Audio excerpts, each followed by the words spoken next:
Saya memiliki pesan hari ini, sebuah pesan yang memang sudah lama, di mana saya merasa diberi kehidupan saat saya membacanya. Supaya Anda tahu berapa umur dari pesan ini, Anda bisa melihat catatannya hingga saya harus rekatkan. Saya akan beritahu kisah di balik pesan ini karena ada masanya ketika saya berkhotbah, khotbah-khotbah itu tertanam di dalam jiwa dan roh saya sampai saya tidak bisa melepasnya. Saya tidak pernah lupa. Saya selalu ingat pesan-pesan itu dan juga menerapkannya dalam hidup saya. Tidak semua khotbah seperti itu, tapi untuk yang satu ini benar-benar nyata. Dalam kitab Zakaria pasal 4 dalam ayat 6, jadi dia menjawab, dan dia berkata, "Bagiku, ini adalah firman Tuhan untuk Zorobabel, bukan karena perkasa, bukan karena kekuatan, tapi dengan roh saya, kata Tuhan semesta alam." Kemudian dia bertanya, "Siapa kamu, gunung tua yang agung? Di hadapan Zorobabel kamu akan menjadi dataran yang mulus." Dan dia akan memunculkan batu penjuru dengan sorak-sorai, kasih karunia kepadanya. Selain itu, firman Tuhan datang kepadaku mengatakan, "Tangan Zerubabel telah meletakkan dasar bait ini dan tangannya pasti akan menyelesaikannya juga. Maka kamu akan mengetahui bahwa Tuhan semesta alam telah mengutus aku kepadamu. Karena siapakah yang meremehkan hari permulaan yang kecil? Siapa yang membenci hari-hari yang kecil?" Itu pertanyaannya.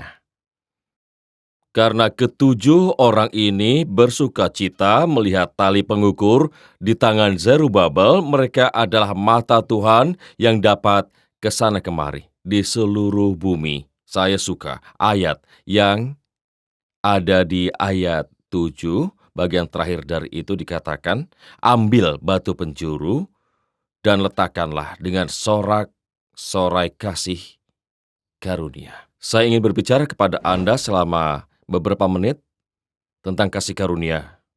Bukan hanya satu kali, tapi 2 kali lipat kasih karunia, kasih karunia.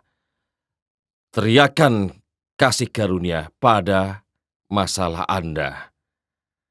Ada beberapa macam kasih karunia yang ditulis di Alkitab, tapi ada 4 macam kasih karunia yang dibahas.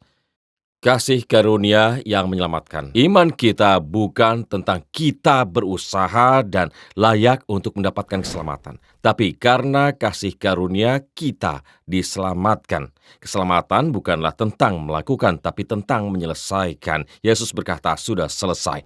Itulah kasih karunia yang menyelamatkan. Bersyukurlah untuk itu. Saya diselamatkan bukan oleh perbuatan saya, tetapi oleh apa yang Yesus lakukan kayu salib. Anugerah menyelamatkan. Yang kedua, ada jenis kasih karunia lain, yaitu kasih karunia yang membenarkan. Dengarkan ayat ini. "Dan oleh kasih karunia telah dibenarkan dengan cuma-cuma, karena penebusan di dalam Kristus." Dibenarkan secara cuma-cuma, saya tidak menghasilkannya. Tetapi kasih karunia kita punya damai sejahtera, itu dibenarkan. Jadi ada kasih karunia yang membenarkan.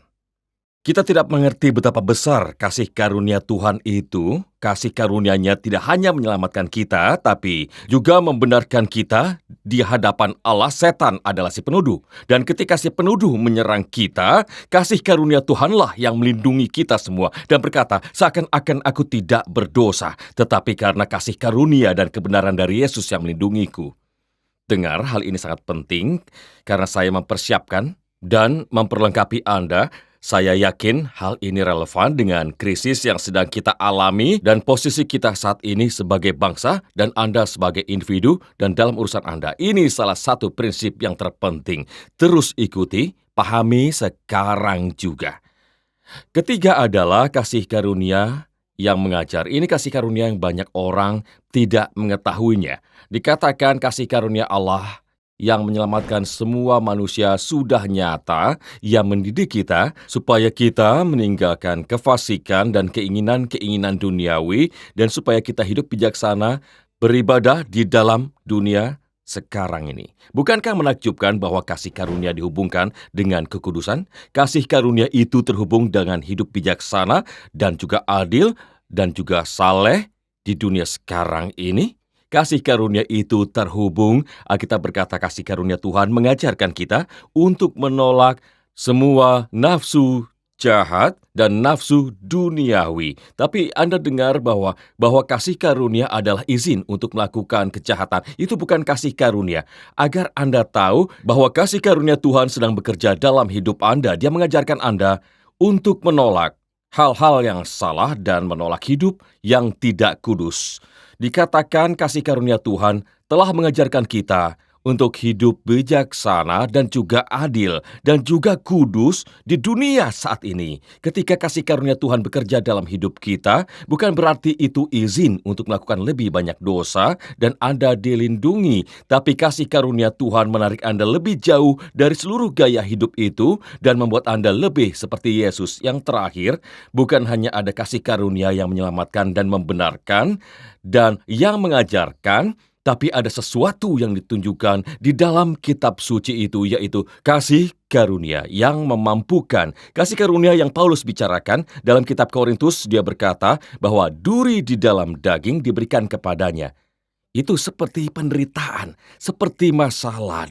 Dan dia berkata, aku berdoa 3 kali dan aku memohon kepada Tuhan untuk mengambil masalah ini dari saya. Singkirkan masalah ini dari hidup saya. Dan 3 kali Tuhan kembali dengan jawaban yang sama, yaitu kasih karunia yang memampukan. Kasih karuniaku cukup bagimu. Aku tidak akan mengambilnya, aku tidak akan mengeluarkanmu darinya, aku akan membiarkanmu melewati ini, tapi kasih karuniaku akan cukup untuk dirimu. Dengan kata lain, Paulus membawa duri di dalam daging ke tahta kasih karunia, dan Tuhan memberinya kekuatan dan memampukan dia untuk menghadapi tantangan yang datang ke dalam hidupnya, dan dia beri kasih karunia khusus untuk menghadapinya. Saat Anda punya kasih karunia yang memampukan, Anda dapat melakukan dan menangani hal-hal yang bisa mengacaukan dan menghancurkan orang lain, tekanan yang akan menyingkirkan orang lain. Tuhan memampukan Anda seakan-akan Anda melakukannya karena Anda dikaruniai dan diberkati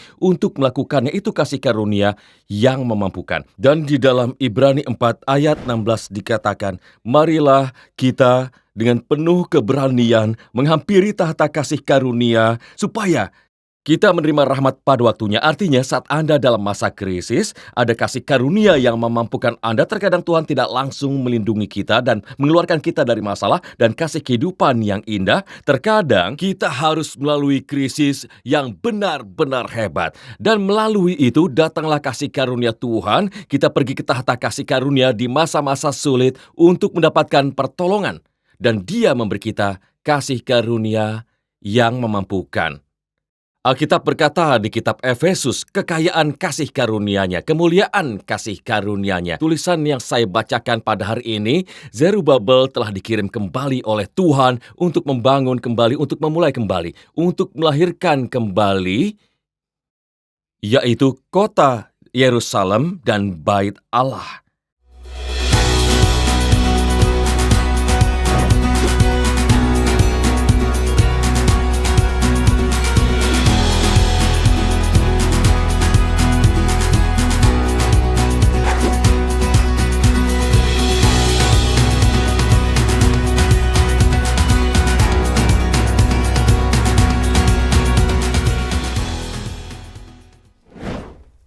Dan perikop itu mengatakan dia mulai mencoba membangun kembali Bait Allah terlebih dulu. Saat dia mulai membangunnya kembali, sesuatu terjadi. Alkitab berkata tiba-tiba waktu dia mencoba untuk melakukan apa yang Tuhan perintahkan, sebuah gunung muncul di hadapannya. Saya suka cara Zerubabel menangani gunung ini. Dia bertanya, siapakah engkau? Gunung yang besar, sebutkan siapa dirimu, siapa yang engkau tantang, di antara aku dengan apa yang Tuhan perintahkan kepadaku, dan apa yang Tuhan sudah anugerahkan kepadaku. Katakan siapa engkau.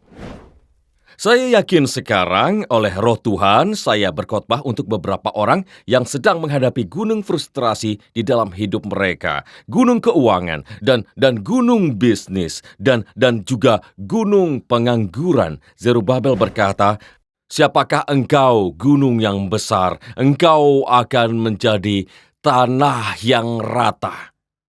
Saya ingin berkhotbah hari ini bahwa Tuhan akan meratakan segalanya. Saya tahu Anda sedang menghadapi gunung frustrasi. Saya tahu itu terasa terlalu berat. Tapi kita melayani Tuhan yang memberikan kasih karunia yang memampukan. Anda tidak hanya memiliki kasih karunia mengajar, kasih karunia yang menyelamatkan Anda dari dosa dan juga membasuh Anda. Anda bukan saja punya kasih karunia pembenaran yang berharga yang membuat Anda benar di hadapan Tuhan. Tapi kasih karunia yang saya khotbahkan ini memungkinkan Anda untuk berbicara dan juga menghadapi tantangan dan gunung serta raksasa yang datang melawan kita, dan Anda menghadapinya hari ini. Tapi firman Tuhan kepada Anda adalah, "Aku membereskan semuanya. Aku akan meratakannya. Aku akan menyingkirkan gunung itu dan engkau akan tahu aku yang melakukannya, karena engkau tidak hanya punya satu anugerah, engkau punya kasih karunia yang memampukan, bukan dengan keperkasaan, bukan dengan kekuatan, melainkan dengan rohku. Aku bisa menghidupkan bisnismu, aku akan menghidupkan hidupmu, aku akan memberimu pekerjaan, aku akan menyediakan, dan aku akan bicara kepada gunung itu dan kehidupanmu dan penyakitmu dan gunung ketakutan dan gunung ketidakpastian. Aku memerintahkannya untuk menjadi rata. Dalam nama Yesus, Tuhan akan meratakan gunung dalam krisis dan musim yang kita alami pada saat ini. Saya benar-benar merasakan apa yang saya khotbahkan di dalam jiwa saya. Sekarang perhatikan ini. Alkitab mengatakan bahwa dia memulai pekerjaan itu. Saat dia memulai, ada masalah dari luar. Perikop ini mengatakan bahwa penduduk sekitar, yaitu penghuni liar, telah mengambil lahan tempat tinggal. Mereka tidak mau menyerahkannya. Mereka menyewa kuasa hukum dan pada dasarnya mereka menggugat dan berkata, "Anda tidak bisa melakukan itu. Anda tidak punya dokumen yang sah." Ini kedengarannya mirip seperti pemerintah mencoba untuk menghentikan gereja melakukan ibadah. Pemerintah punya penasihat dan mereka mengatakan Anda tidak punya izin yang tepat, Anda tidak punya semua ini, dan seseorang mendengarkan saya hari ini, Anda punya masalah di luar yang melawan diri Anda, lalu semuanya ditunda. Mereka berkata Anda tidak punya dokumen yang sah, mereka memperburuk pembangunan itu, dan dia harus berhenti. Zerubabel mulai membangun pada tahun 525 sebelum Masehi. Tapi selama 10 tahun berikutnya tidak ada pembangunan karena adanya proses hukum dan juga tidak diberikan izin. Dia tidak bisa melakukan apa-apa yang menjadi panggilannya. Raja yang memberikan izin asli telah meninggal dunia dan sekarang ada raja baru dan dia harus kembali ke Babel dan harus mengerjakan dokumen itu. Semua proses yang dilewati dan itu membuat frustrasi. Tidak ada yang terjadi. Ini tidak berhasil. Perhatikan ini. Perikop mengatakan bahwa Tuhan memberikan perintah. Tepat di tengah semua ini, dan saya ingin Anda menempatkan diri Anda di posisi Zerubabel. Dia duduk di sana, dia putus asa, dia telah kalah, dia frustrasi. Ini adalah suatu kemunduran demi satu kemunduran yang terjadi dan terjadi. Masalah dari luar, masalah di dalam, lalu perkataan datang dari nabi yang masuk ke dalam hidupnya dan mengucapkan kata-kata besar ini. Dan beginilah firman Tuhan, mulai kembali.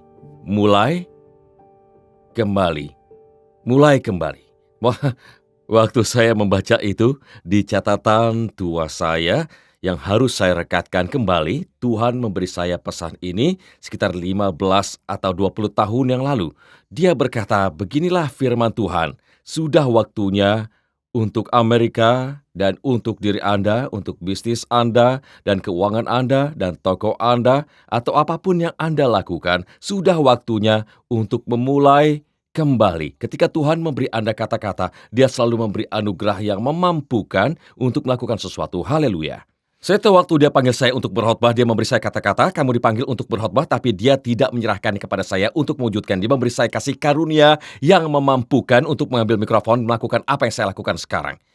Saya tidak punya awalnya, tapi sungguh saya diberikan kasih karunia. Saya baru saja kalah dan saya beritahu Anda bahwa Anda memiliki kasih karunia yang memampukan yang Tuhan taruh dalam hidup Anda untuk memulai kembali. Beginilah firman Tuhan kepadamu. Mulailah kembali, mulailah bermimpi lagi, mulailah berharap lagi, mulailah bertarung lagi, mulailah pergi bekerja lagi, mulailah mencoba lagi, mulailah bangkit lagi, mulailah kembali. Kata firman Tuhan, kemudian dia memberinya perintah yang paling aneh. Dia berkata, aku mau engkau mengambil batu utama. Aku mau engkau mengambil batu penjuru.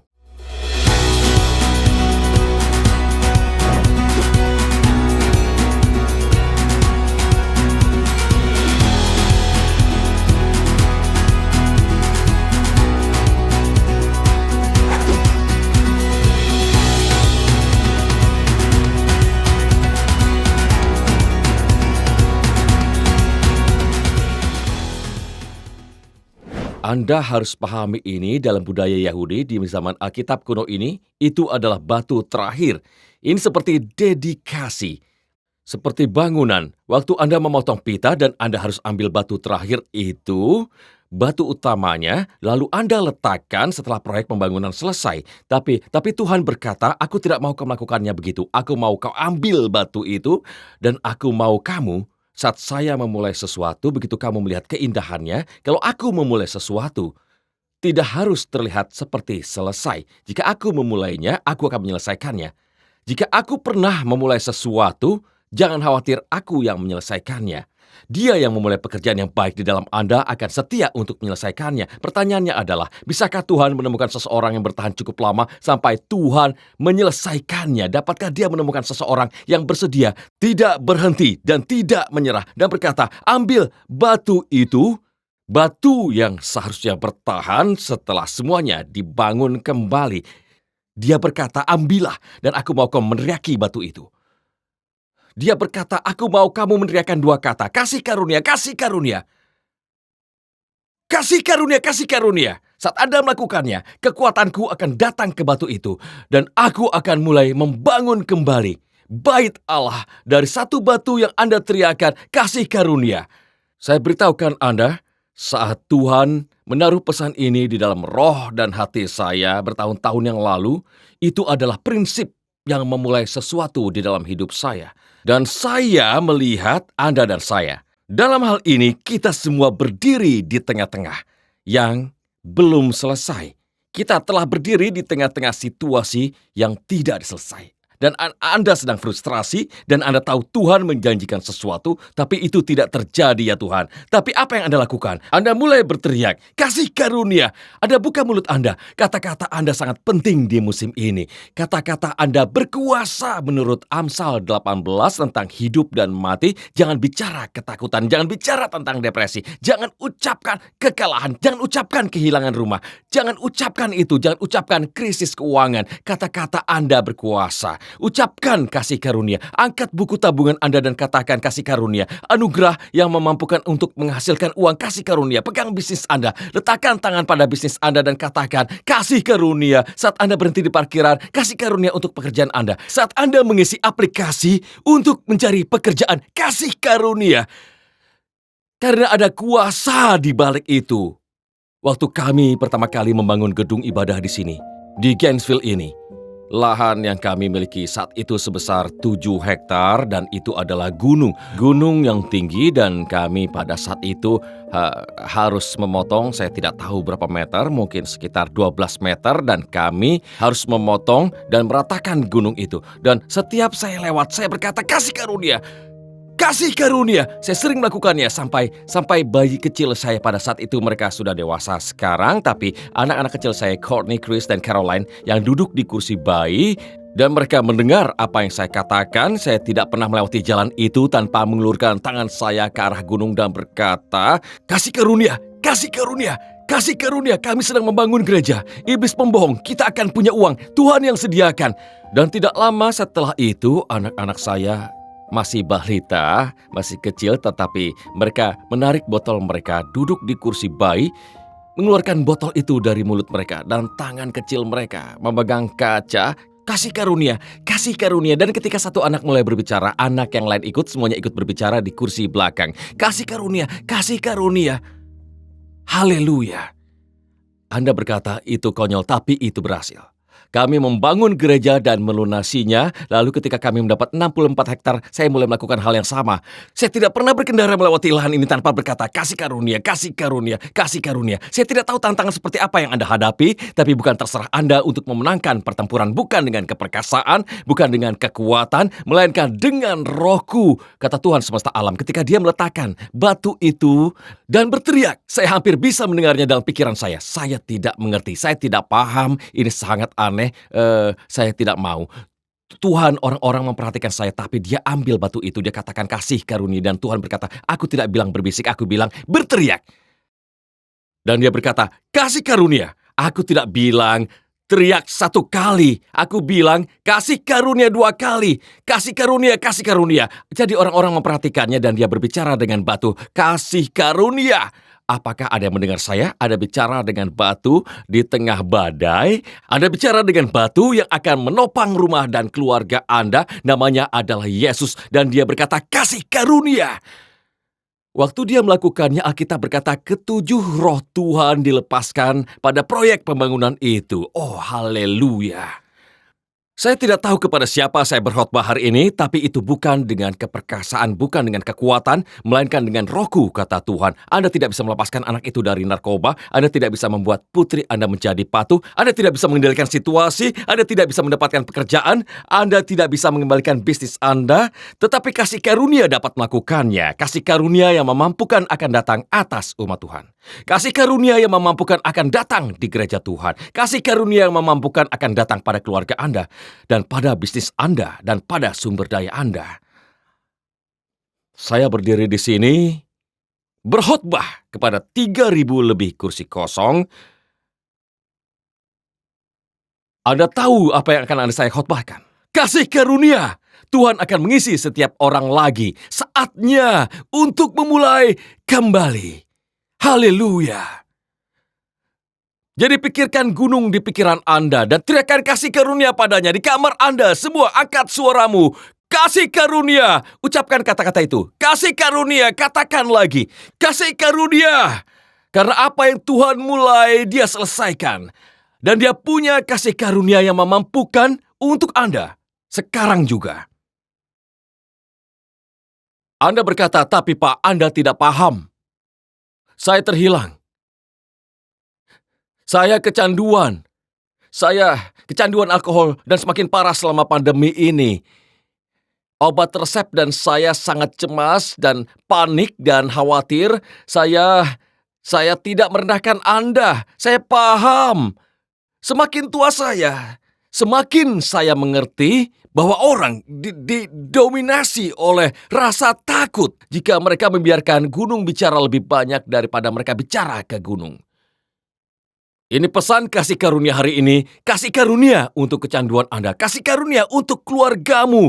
Kasih karunia untuk setiap gunung ini akan menjadi rata. Meratakan yang terjadi.